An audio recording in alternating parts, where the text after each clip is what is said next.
പ്രതിപക്ഷത്തിൻ്റെ നാവ് പാകിസ്ഥാനു വേണ്ടിയോ എന്നുള്ളത് നമ്മൾ കഴിഞ്ഞ കുറച്ച് ദിവസങ്ങളായി ചർച്ച ചെയ്യുന്ന ഒരു വിഷയം തന്നെയായിരുന്നു. കാരണം പഹൽഗാം ഭീകരാക്രമണത്തിന് ശേഷം രാജ്യം ഒറ്റക്കെട്ടാകേണ്ടുന്ന ഈ സാഹചര്യത്തിൽ രാജ്യത്തിനെതിരായ സൈനികരുടെ ആത്മബലം ചോരുന്ന തരത്തിലുള്ള പ്രസ്താവനകൾ പലരും നടത്തുകയുണ്ടായി. അതിനെതിരെയായിരുന്നു നമ്മൾ ശബ്ദിച്ചത്. ഒരു കാരണവശാലും അത് പാടില്ല എന്നുള്ളത്. ഏറ്റവും ഒടുവിലായി ഇന്ത്യ സഖ്യത്തിനകത്തു നിന്ന് തന്നെ എതിർപ്പ് വന്നതും നമ്മൾ കണ്ടതാണ്. കശ്മീർ മുൻ മുഖ്യമന്ത്രിയുടെ ഭാഗത്തു നിന്നും, തൃണമൂൽ കോൺഗ്രസിൻ്റെ ഭാഗത്തു നിന്നും, മായാവതിയുടെ ഭാഗത്തു നിന്നും ഒക്കെ വന്നതാണ്. പക്ഷേ ഇങ്ങനെ ഒരു എതിർപ്പുണ്ടാകുമ്പോൾ മാത്രം തിരികെ ചിന്തിക്കേണ്ടുന്നൊരു സാഹചര്യമാണോ ഈ വിഷയത്തിൽ? കോൺഗ്രസിന് ആദ്യം മുതൽക്കേ സ്വീകരിക്കേണ്ട ഒരു സമീപനമായിരുന്നില്ലേ ദേശീയതയ്ക്കൊപ്പം നിൽക്കുക, ഭാരതത്തിൻ്റെ ഒറ്റക്കെട്ടായി എല്ലാവരോടൊപ്പം നിൽക്കുക, കേന്ദ്ര സർക്കാരിനൊപ്പം നിൽക്കുക എന്നുള്ളത്? ഞങ്ങൾ ദേശീയതയെ പിന്തുണയ്ക്കുന്നു എന്ന് പറയുമ്പോഴും തുടക്കത്തിലേ ഉള്ള കല്ലുകടികൾ ഇപ്പോഴും ആവർത്തിക്കുന്നു എന്നുള്ളതാണ് കാണാൻ കഴിയുന്നത്. ഇന്ന് ഏറ്റവും ഒടുവിലായി പഞ്ചാബ് മുൻ മുഖ്യമന്ത്രി ചരൺജിത് സിംഗ് ചന്നി പറഞ്ഞത് സൈനികർ നേരത്തെ നടത്തിയ സർജിക്കൽ സ്ട്രൈക്കിന് ഏതെങ്കിലും രീതിയിലുള്ള തെളിവുണ്ടോ എന്നുള്ളൊരു പ്രസ്താവന കൂടി അദ്ദേഹത്തിൻ്റെ ഭാഗത്തു നിന്നും ഉണ്ടായി. അപ്പോൾ തുടരെ ഇത്തരം പ്രസ്താവനകൾ പാടില്ല എന്ന് പറയുകയും പക്ഷേ തുടരെ അത് ഉണ്ടാകുകയും ചെയ്യുന്ന ഒരു സാഹചര്യം എന്തുകൊണ്ടാണ് കോൺഗ്രസിന്റെ ഭാഗത്തു നിന്നും ഉണ്ടാകുന്നത്? 2016 ശേഷം നമുക്കറിയാം ഇന്ത്യയിൽ ഉണ്ടായിരിക്കുന്ന തീവ്രവാദി ആക്രമണങ്ങൾ, അത് ഈ കാശ്മീര്, പഞ്ചാബ് കൂടുതൽ സെന്റർ ചെയ്തുകൊണ്ടുള്ള ആ തീവ്രവാദി ആക്രമണങ്ങളൊക്കെ നോക്കിക്കഴിഞ്ഞാൽ ഉറിയിലുണ്ടായി, അതുപോലെ തന്നെ പത്താൻകോട്ടിലുണ്ടായി, അതിനുശേഷം നമുക്കറിയാം പുൽവാമയിലുണ്ടായി, ഇപ്പോൾ പഹൽഗാമിലുണ്ടായി. പക്ഷെ മുൻപ് ഉണ്ടായിരുന്ന 3 ഭീകരവാദി ആക്രമണങ്ങളിലും ഉണ്ടാകാതിരുന്ന ഒരു സിറ്റുവേഷൻ ഈ 2025 നമ്മൾ ഒന്ന് ശ്രദ്ധിക്കുക. കാരണം ഈ പഹൽഗാമില് ഈ തീവ്രവാദി ആക്രമണം ഉണ്ടായതിനു ശേഷം പ്രതിപക്ഷത്തെ ഒരുപാട് കടന്നാക്രമിക്കുന്ന രീതിയിൽ BJPയുടെ ഭാഗത്തുനിന്ന് ഒരു വലിയ പ്രചരണം ഉണ്ടായിരിക്കുക. നമുക്കറിയാം 2019 ഫെബ്രുവരി മാസം 14 തീയതിയാണ് നമ്മുടെ പുൽവാമയില് നമ്മുടെ 40 ധീര ജവാന്മാര് രക്തസാക്ഷിത്വം വരിച്ചത്. അന്ന് തന്നെ ഒരുപാട് സംശയങ്ങൾ ഇന്ത്യയിലെ പ്രതിപക്ഷ പാർട്ടികളൊക്കെ ഉയർത്തിയിരുന്നു. ഇതിന്റെ ഈ പറയുന്ന ഇന്റലിജൻസ് റിപ്പോർട്ട് ഉണ്ടായിരുന്നോ? ഇന്റലിജൻസ് റിപ്പോർട്ട് ഉണ്ടായിട്ടും എന്തുകൊണ്ട് ഈ പട്ടാളക്കാരെ എയർലിഫ്റ്റ് ചെയ്തില്ല? അതിനു പകരം അവരെ ഈ പറയുന്ന പട്ടാള ട്രക്കുകളിൽ അവരെ അയച്ചതല്ലേ ഇങ്ങനെ ഒരു തീവ്രവാദി ആക്രമണത്തിന് കളമൊരുക്കി കൊടുത്തത്?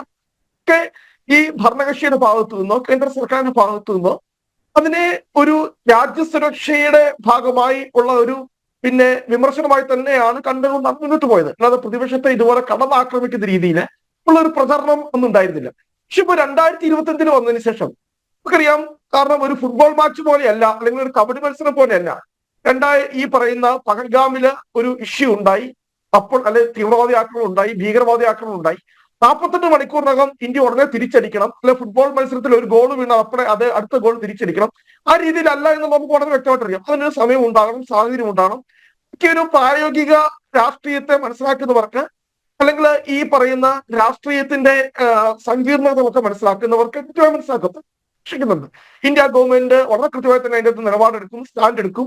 അതിനുള്ള കഴിവ് നമ്മുടെ സർക്കാരിനുണ്ട് എന്ന് തന്നെയാണ് ഞങ്ങളുടെ ഉറച്ച വിശ്വാസം. കാരണം അതിൻ്റെതായിട്ടുള്ള സമയമുണ്ട്. അത് ഒരു നാച്ചുറൽ പ്രോസസ്സാണ്. അല്ലാതെ ഇങ്ങോട്ട് അടിച്ചു കഴിഞ്ഞാൽ ഉടനെ തന്നെ പാകിസ്ഥാനെ തകർക്കുന്ന രീതിയിൽ 48 മണിക്കൂറിനത് തിരിച്ചടിക്കാൻ കഴിയില്ല എന്നൊക്കെ നമുക്ക് വളരെ വ്യക്തമായി ഞങ്ങൾക്കറിയാം. പക്ഷേ നമുക്കറിയാം, ഇവിടെ ഇന്ത്യൻ നാഷണൽ കോൺഗ്രസ്, ഇവിടെ BJPയുടെ യുവരാജ് വളരെ വ്യക്തമായി തന്നെ അദ്ദേഹത്തിന് നന്ദി പറയുകയും വളരെ പോസിറ്റീവായിട്ട് തന്നെ കോൺഗ്രസിന്റെ നിലപാടുകൾ അദ്ദേഹം കാണിക്കുണ്ടായി. ഞങ്ങൾ 3 തവണയാണ്, 2 തവണ കോൺഗ്രസിന്റെ പ്രവർത്തക സമിതി കൂടി. കാരണം നമുക്കറിയാം, സാധാരണഗതിയില് കോൺഗ്രസിന്റെ വർക്കിംഗ് കമ്മിറ്റി കൂടുന്നത് ഒരു 5 മാസം 6 മാസത്തിൽ ഒരിക്കലൊക്കെയാണ് വർക്കിംഗ് കമ്മിറ്റി.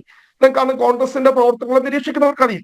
പക്ഷെ ഈ 2 ആഴ്ചയ്ക്കകം തന്നെ 2 തവണ കോൺഗ്രസിന്റെ പ്രവർത്തക സമിതി കൂടി. ഒന്ന് ഈ പറയുന്ന പഹൽഗാം ഇൻസിഡന്റ് ഉണ്ടായതിന് തൊട്ട് പിറ്റേ ദിവസവും, പിന്നെ ഇന്നലെയും കോൺഗ്രസിന്റെ പ്രവർത്തക സമിതി കൂടി ശക്തമായി ഞങ്ങൾ കേന്ദ്ര സർക്കാരിനൊപ്പമാണ് എന്ന് ഞങ്ങൾ പറഞ്ഞു. അതോടൊപ്പം തന്നെ സംഘടനാകാര്യ ജനറൽ സെക്രട്ടറി KC വേണുഗോപാൽ ഞങ്ങൾക്ക് വ്യക്തമായ നിർദ്ദേശം അതിനകത്ത് പറഞ്ഞിരിക്കുന്ന മുഖം നോക്കാതെ നടപടി എടുക്കും. ആരെങ്കിലും അതിനകത്ത് ഈ പറയുന്ന രാജ്യസുരക്ഷയുമായി ബന്ധപ്പെട്ട വിഷയങ്ങളിൽ കേന്ദ്ര സർക്കാരിനെ ദുർബലപ്പെടുത്തുന്ന രീതിയിൽ അല്ലെങ്കിൽ പ്രവർത്തിക്കുകയാണെങ്കിൽ, അറിയാതെ പോലും ഒരു വാക്കോ ഒരു പ്രസ്താവന ഉണ്ടായിട്ടുണ്ടെങ്കിൽ എത്ര മുതിർന്ന നേതാവാണെങ്കിലും മുഖം നോക്കാതെ നടപടി എടുക്കുമെന്നാണ് വളരെ വ്യക്തമായി തന്നെ അവിടെ ഞങ്ങളുടെ സംഘടനാകാര്യ ജനറൽ സെക്രട്ടറി ഔദ്യോഗിക കത്തായി തന്നെ സർക്കുലറായി തന്നെ പുറത്തിറങ്ങിയിരിക്കുന്നത്. പിന്നെ ഇപ്പോൾ ചരൺജിത് ചന്നി ഒരു പ്രസ്താവന നടത്തി.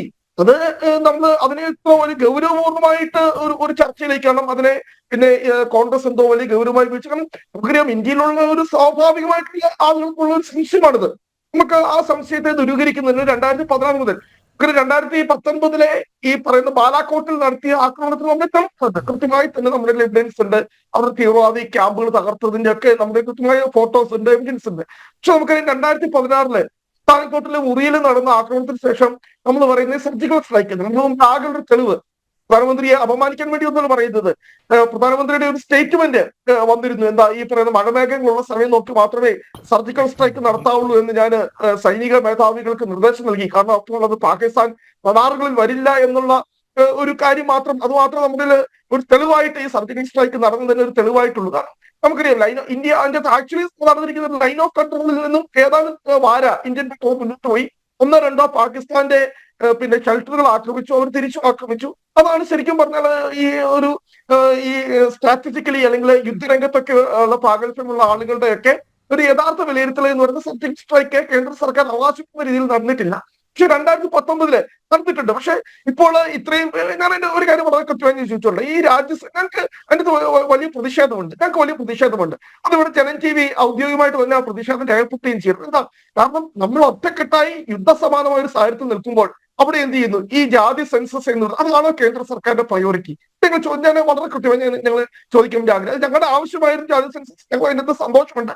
പക്ഷെ അതാണോ ഇപ്പോൾ ഈ രാജ്യത്ത് ചർച്ചയാക്കേണ്ടിയിരുന്നത്?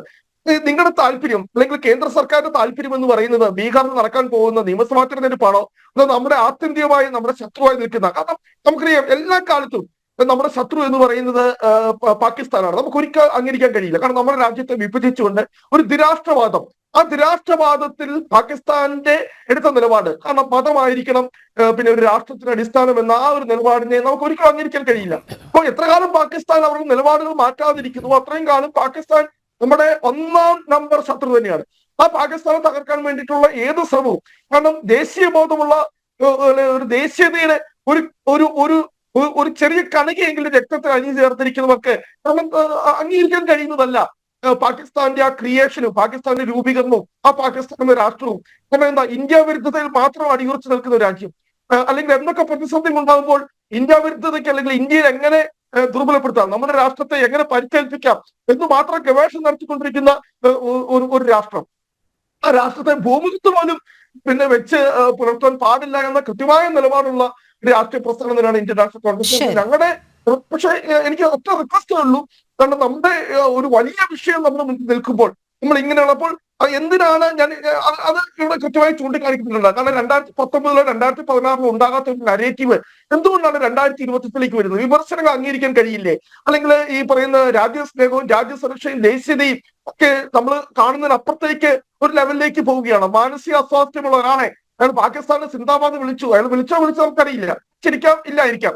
പക്ഷെ അയാളൊക്കെ അടിച്ചു കൊള്ളുന്ന ഒരു അവസ്ഥയിലേക്ക് അയാൾക്ക് മാനസിക അസ്വാസ്ഥ്യമുള്ള ആളാണെന്ന് പറയപ്പെടുന്നു. എനിക്കറിയില്ല, പക്ഷെ ഞാൻ പത്രവാർത്ത പക്ഷെ അപകടമായ അവസ്ഥയിലേക്ക് നമ്മുടെ ദേശീയത വളർന്നു പോകുന്നതിനെ നമ്മള് പിന്നെ വിമർശനത്തോടെ കാണേണ്ടതുണ്ട് എന്ന് കൂടി ഞങ്ങളുടെ രേഖപ്പെടുത്താൻ വേണ്ടി. ശരി, ശ്രീ റോണിക്ക ബേബി, അതോടൊപ്പം ഒരു കാര്യം കൂടി, താങ്കൾ ഇപ്പോൾ ഈ ദേശീയത സൂചിപ്പിച്ചപ്പോൾ ഈ ഭീകരാക്രമണം നടന്നതിന്റെ അടുത്ത ദിവസമാണല്ലോ എക്സ് ഹാൻഡിലിൽ പ്രധാനമന്ത്രി നരേന്ദ്രമോദിയുടെ രൂപസാദൃശ്യമുള്ള, അതായത് തലയില്ലാത്ത ഒരു രൂപം, എന്നിട്ട് അതിൻ്റെ തലക്കെട്ട് എന്ന് പറയുന്നത് സിമ്മദാരി കെ സമയ് ഗായബ് എന്നായിരുന്നു. അതിനായിരുന്നു തികച്ചും പ്രതിപക്ഷ പാർട്ടികളുടെ സഖ്യകക്ഷികളുടെ ഭാഗത്തുനിന്നും ഉണ്ടായത് ഇത്തരം നിരുത്തരവാദപരമായ അടിസ്ഥാനരഹിതമായ പരാമർശങ്ങൾ ഈ അവസരത്തിൽ നടത്തുന്നത് ശരിയല്ല. പ്രധാനമന്ത്രി എങ്ങോട്ടും ഒരു ഒളിച്ചോട്ടവും നടത്തിയിട്ടില്ല, പിന്നെ എന്തിനാണ് കോൺഗ്രസ് ഇത്തരം ചില സമീപനങ്ങൾ സ്വീകരിക്കുന്നത് എന്നുള്ളത്. ഒരുപക്ഷെ താങ്കൾ ഈ പറഞ്ഞ ഞങ്ങൾ പാകിസ്ഥാനെതിരെയാണ് നിലകൊള്ളുന്നത് എന്ന് പറയുന്ന ആ ദേശീയ ബോധം ഒരു നിമിഷമെങ്കിലും ഓർത്തിരുന്നുവെങ്കിൽ ഭാരതത്തിൻ്റെ പ്രധാനമന്ത്രിയെ ഇത്ര വികലമായി ചിത്രീകരിച്ചുകൊണ്ടുള്ള ഒരു പോസ്റ്റ് വേണമായിരുന്നു. അത് സമൂഹ മാധ്യമങ്ങളിൽ പ്രചാരത്തിൽ വന്നതിന് ശേഷം പാകിസ്ഥാൻ പോലും ഉപയോഗിക്കുന്നതും നമ്മൾ കണ്ടതാണ്. അപ്പോൾ ഇത്തരം ചില മണ്ടത്തരങ്ങൾ കാട്ടി എന്നുള്ളത് വസ്തുതയാണല്ലേ? റോബർട്ട് വദ്ര പറഞ്ഞത് അദ്ദേഹത്തിൻ്റെ വ്യക്തിപരമായ അഭിപ്രായം എന്ന് പറഞ്ഞ് ഒഴിയുന്ന സാഹചര്യമുണ്ടായി. അപ്പോൾ ഇതൊക്കെ നടന്ന കാര്യം തന്നെയാണ് കോൺഗ്രസിന്റെ ഭാഗത്തു നിന്നും. നമുക്കറിയാം, അത് നമ്മൾ BJPയും കോൺഗ്രസും മാത്രമാണ് ഈ ചർച്ചയിലുള്ളത്. അപ്പൊ ആ പാർട്ടിയുടെ ഒരു സംഘടനാ രീതിയൊക്കെ അറിയാവുന്ന ആളുകൾക്കറിയാം. ഇതൊന്നും ഈ പറയുന്ന ഉത്തരവാദിത്തപ്പെട്ട നേതാക്കളൊന്നും അറിഞ്ഞുകൊണ്ടായിരിക്കണമെന്നില്ല. സോഷ്യൽ മീഡിയ ഇപ്പൊ അജിത് ഈ പറയുന്ന അമിത് മാളവിയ BJPയുടെ സാമൂഹ്യ മാധ്യമം കൈകാര്യം ചെയ്യുന്നതാണ്. ഈ BJP ലീഡർഷിപ്പ് അറിയാത്ത എത്രയോ കാര്യങ്ങൾ അദ്ദേഹത്തിന്റെ ട്വിറ്ററിലൂടെയും സമൂഹ മാധ്യമങ്ങളിലൂടെയും പ്രചരിപ്പിച്ചു. പിന്നീട് അത് തിരുത്തേണ്ടി വന്നിട്ടുണ്ട്, പിന്നീട് അത് പിൻവലിക്കേണ്ടി വന്നിട്ടുണ്ട്.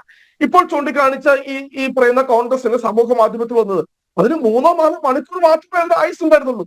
അത് ഈ പറയുന്ന നേതൃത്വത്തിന് അത് മനസ്സിലായപ്പോൾ, ഇങ്ങനെ ഒരു സമൂഹ മാധ്യമ പോസ്റ്റ് അത് പ്രചരിച്ചിട്ടുണ്ടെന്ന് ബോധ്യപ്പെട്ടപ്പോൾ വളരെ കൃത്യമായി തന്നെ അതിന് തൊട്ടുമുമ്പ് ഞാൻ യുവരാജ് ഗോകുലും ചർച്ചയിൽ തന്നെ ഒരു ചാനലിൽ പങ്കെടുത്തതാണ്.